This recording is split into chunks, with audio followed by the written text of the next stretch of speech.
Salam kerahiman. Hari ini 1 Juni. Kita akan mulai dengan tema yang baru. Kita mulai ya dengan doa pembukaan. Demi nama Bapa dan Putra dan Roh Kudus. Amin.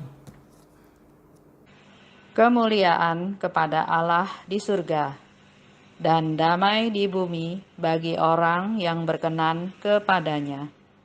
Kami memuji Dikau, kami meluhurkan Dikau, kami menyembah Dikau, kami memuliakan Dikau, kami bersyukur kepadamu karena kemuliaan-Mu yang besar.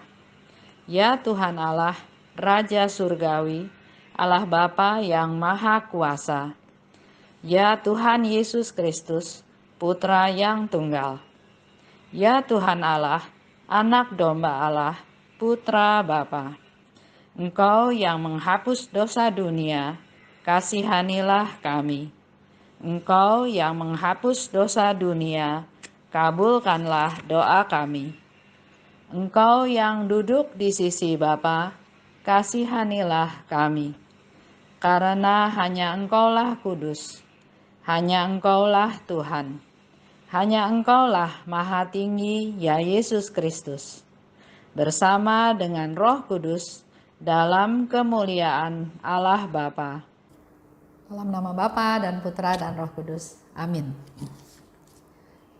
Kita akan baca sama-sama dari 1286A. Kita buka bukunya ya. 1286A.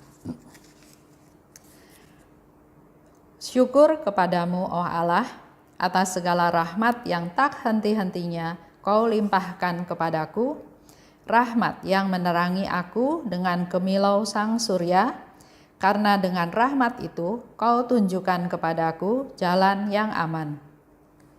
Syukur kepadamu, oh Allah, karena telah menciptakan aku, karena telah memanggil aku dari tidak ada menjadi ada, karena telah mencetak kealahan-Mu pada jiwaku, suatu karya cinta yang sungguh maha rahim. Syukur kepadamu, oh Allah, atas baptis kudus yang memasukkan aku ke dalam keluarga ilahi-Mu, suatu karunia agung yang besar dan tak terpahami yang telah mengubah jiwaku. Syukur kepadamu, oh Tuhan, atas pengakuan kudus, sumber kerahiman agung yang tak kunjung kering, mata air rahmat yang tak terselami, di dalamnya jiwa-jiwa yang ternoda dosa menjadi murni. Syukur kepadamu, oh Yesus, atas komuni kudus, di mana Engkau memberikan diri-Mu sendiri kepada kami.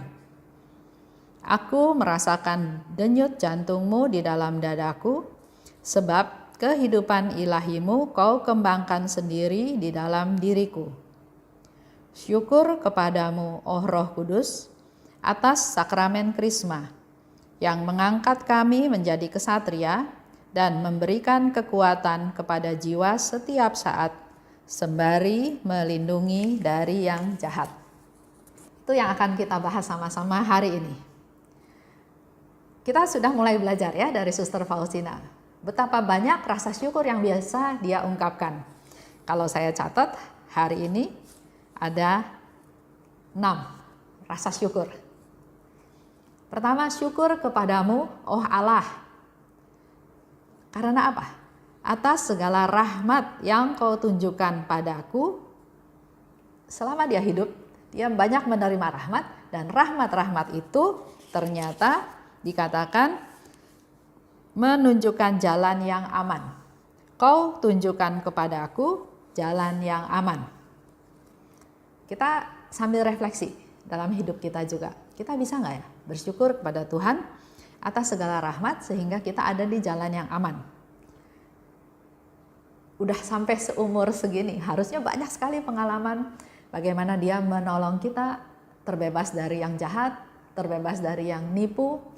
Kita bisa bersyukur atas keluarga yang Tuhan kasih, suami yang baik, istri yang baik, orang tua yang baik, anak-anak, saudara, teman, komunitas sekitar kita yang baik. Syukur juga atas kesehatan, atas pertemanan, atas pekerjaan. Syukur juga mungkin atas kehidupan yang Tuhan beri, perlindungan. Banyak, kalau kita mau gali dari kecil itu banyak sekali yang kita bisa ungkapkan. Hingga hari ini saya ada di jalan yang aman. Mungkin pengalamannya berbeda-beda ya, bisa lewat penjara barangkali. Ada satu teman, dia masuk ke dalam komunitas, memperkenalkan diri. Nama saya A. Saya pernah di penjara. Kita heran, waduh, ada orang pernah di penjara masuk ke dalam komunitas kita. Tapi karena komunitasnya memang terbuka, siapa saja boleh datang, boleh masuk. Dan ternyata dalam pergaulan sehari-hari, dia bukan orang penjara yang jahat, tapi dia di penjara gara-gara dia berani mukul polisi. Itu cerita zaman dulu ya. Tapi dia bisa bersyukur karena melalui peristiwa demi peristiwa, dia semakin kenal Tuhan. Dia semakin tahu Tuhan sayang sama dia, dan banyak sekali permasalahan yang dia hadapi, Tuhan bereskan satu persatu dan dia penuh dengan sukacita. Kedua, syukur juga kepada Allah karena telah menciptakan aku. Kalau saya ngobrol ya, untung ya, saya lahir di Indonesia di zaman sekarang, bukan zaman perang, bukan di negara yang kelaparan atau yang rasis atau yang ayo kita pasti bisa bersyukur. Bersyukur dimanapun Tuhan tempatkan, Tuhan pasti punya rencana. Kita bersyukur atas orang tua, atas anak. Contoh, misalnya orang tuanya bercerai. Bisa disyukuri? Bisa. Dengan melihat orang tua yang seperti itu, kita jadi menjadi lebih waspada, lebih berhati-hati dengan pernikahan kita misalnya. Supaya jangan terjadi hal yang sama. Karena itu menyusahkan anak-anak misalnya ya. Jadi semua kejadian itu bisa ada syukur. Syukur sakit. Karena dengan sakit, saya contoh sharing lagi ya. Ada satu suami istri, istrinya rajin sekali ke gereja. Sakit. Suaminya yang tadinya enggak pernah ke gereja, enggak pernah mau tahu Tuhan, tapi perlahan-perlahan dengan doa, pasti istrinya berdoa, saya yakin. Dengan doa, dengan sikap istrinya, dengan penyerahan istrinya, dengan kelegaan hati istrinya, suatu hari suaminya mau les agama dan masuk Katolik. Dan sekarang dia rajin, aktif di lingkungannya. Jadi caranya Tuhan itu berbeda-beda, tapi semua kejadian pasti bisa ada yang bisa disyukuri. Faustina bilang, syukur karena menciptakan aku. Syukur juga karena memanggil aku. Dan bersyukur karena telah mencetak kealahanmu pada jiwaku. Itu karya kerahiman. Kita yang papa, kita yang berdosa, kita yang punya sifat yang jelek, Tuhan mau masuk. Tuhan mau merubah kita. Karena Tuhan mengasihi kita. Itu salah satu karya kerahiman. Kalau Suster Faustina bilang, dari yang tidak ada menjadi ada. Syukuri, semuanya itu disyukuri. Syukur juga atas baptis kudus. Kita semua tuh bersyukur karena sudah dibaptis. Karena artinya kita sudah masuk ke dalam keluarga Allah. Menjadi anggota keluarga kudus Allah. Itu suatu karunia. Banyak orang yang belum dibaptis. Belum masuk ke dalam keluarga kudus Allah. Dan pasti dengan kita menerima Tuhan, pasti ada perubahan dalam diri kita. Ya. Syukur lagi kepada Tuhan atas pengakuan kudus. Kita punya sakramen taubat. Kita punya sakramen rekonsiliasi karena dengan kita mengaku dosa, kita menerima sakramen taubat, maka sumber kerahiman yang tidak pernah kering itu akan mengalir terus ke kita. Sakramen taubat adalah sebagai mata air rahmat. Kita tahu ya, Yesus bilang, aku tunggu di sana. Dan melalui hatinya yang maha kudus keluarlah sinar-sinar merah dan sinar pucat untuk menenggelamkan kamu, untuk menikmati kerahiman Tuhan. Itulah mata air ilahi, mata air rahmat yang kita terima dengan adanya sakramen tobat. Syukur juga atas komuni kudus. Betapa banyak orang yang nggak bisa terima komuni. Ada yang nggak bisa, ada yang nggak mau, ada yang nggak mau usaha, ada yang nggak anggap apa-apa. Padahal komuni kudus itu kita terima Tuhan loh, kita terima Yesus. Faustina katakan, syukur atas komuni kudus karena engkau memberikan dirimu kepadaku. Sehingga ada kehidupan ilahi di dalam diriku. Tinggal reaksi kita adalah, Tuhan engkau merajalah dalam diriku. Bukan aku lagi, tapi Yesus yang meraja. Yesus yang membimbing, Yesus yang mengatur. Syukur lagi kepada Roh Kudus atas sakramen Krisma. Nah, ada nggak Bapak Ibu yang dibaptis dewasa yang belum terima sakramen Krisma? Terima ya, karena justru melalui sakramen Krisma kita ini diangkat menjadi kesatria, dikasih kekuatan, dan otomatis kita juga sekaligus dilindungi dari yang jahat. Yang jahat itu banyak.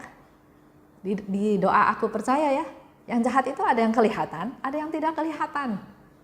Jadi ayo terima sakramen Krisma supaya kita dikasih kekuatan dan kita dilindungi dari yang jahat. Itu ajakan dari Suster Faustina untuk bersyukur. Mari kita awali bulan Juni ini dengan rasa penuh syukur. Seperti kata Yesus, bersyukurlah atas rahmatku yang paling kecil sekalipun. Sebab sikap syukurmu mendesak aku untuk memberikan rahmat baru kepadamu. Penuhi bulan ini dengan rasa syukur. Bersyukurlah dengan rahmat yang paling kecil sekalipun. Contoh, pembantu pulang karena mau mudik, mau lebaran. Itu rahmat atau bencana? Waduh, harus semua kerja sendiri semuanya. Padahal kalau ada pembantu, saya bisa suruh ini, saya bisa suruh itu. Dia bisa masak, bisa lakukan ini, bisa lakukan itu. Sekarang nggak ada.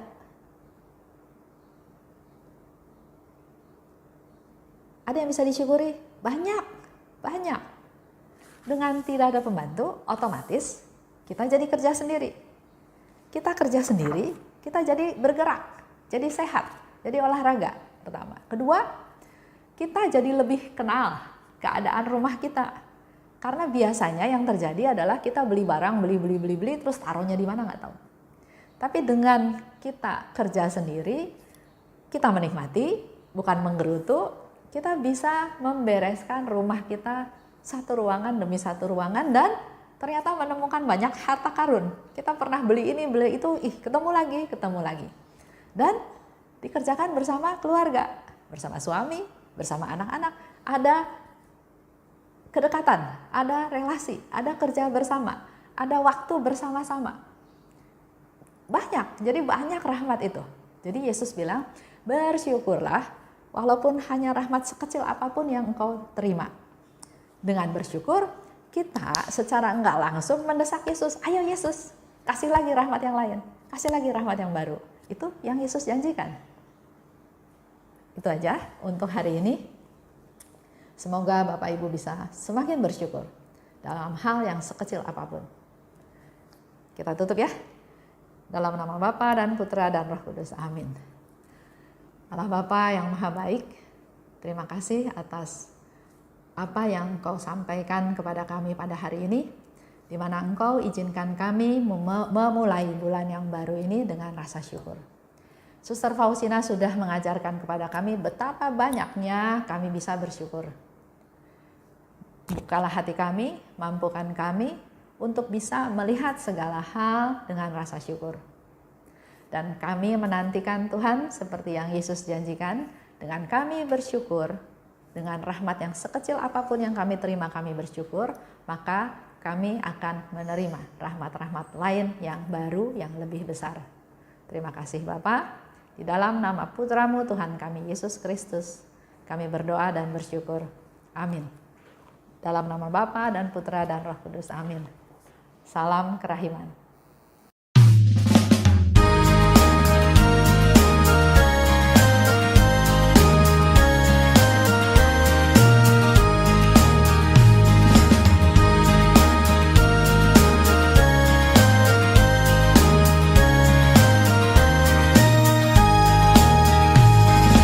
Berbahagialah jiwa yang menyerukan kerahiman Tuhan.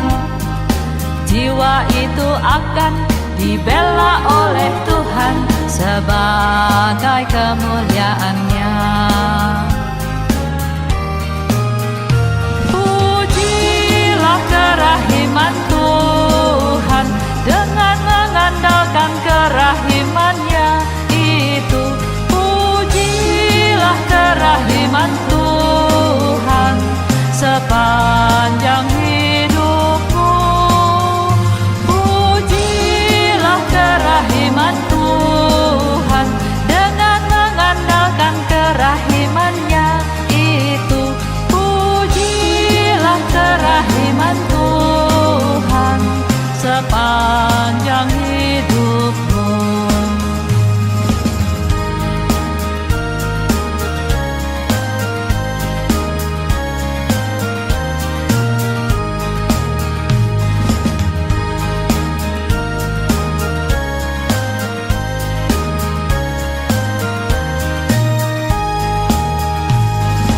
Berbahagialah jiwa yang menyerukan kerahiman Tuhan. Jiwa itu akan dibela oleh Tuhan sebagai kemuliaan-Nya. Pujilah kerahiman Tuhan dengan mengandalkan kerahiman-Nya itu. Pujilah kerahiman Tuhan sepanjang hidupmu. Pujilah kerahiman Tuhan dengan mengandalkan kerahiman-Nya itu. Pujilah kerahiman Tuhan sepanjang hidupmu. Pujilah kerahiman Tuhan dengan mengandalkan kerahiman-Nya itu. Pujilah kerahiman Tuhan sepanjang